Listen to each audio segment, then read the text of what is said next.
నేనేమన్నా భార్య అంటే ఇంకా భర్త అంటే ఇంకా భార్య మొత్తం కంప్లీట్‌గా ప్రైవసీ అసలు నా ఇష్టం అన్నట్టు ఉంటే, ఒక్క కేసు భార్య ఏస్తే అప్పుడు అర్థమైతది. ఆహా! రైట్ భర్త అన్నా కూడా కొంచెం లిమిట్స్ ఉంటాయి. నేనొక హ్యూమన్ బీయింగ్‌ని ఫస్ట్ ఇంట్లో పెంచుకున్న కుక్కని గాదు. నేను హ్యూమన్ బీయింగ్‌ని ఫస్ట్. నాకు ప్రైవసీ ఉంటుంది. నాకు నా ఫ్రెండ్స్ ఉంటారు. వాళ్ళతో నేను సరదా మాట్లాడే రైట్ నాకుంటుంది. నా జీవితంలో సరదానే ఉండకూడదు అని అంటే భర్త అది శాడిజం గదా!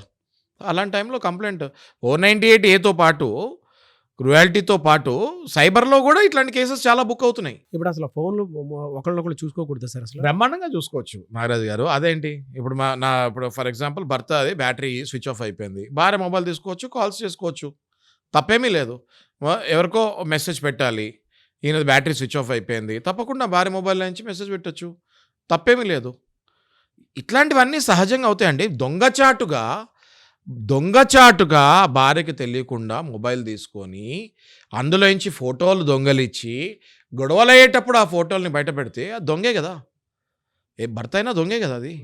ఆ మాత్రం సెక్యూరిటీ చూసుకోరా సార్? తప్పకుండా. ఇప్పుడు భర్త పర్సులో నుంచి రూ. 100 అడగకుండా కూడా భార్య తీసుకోవచ్చు. అది దొంగతనం గాదు.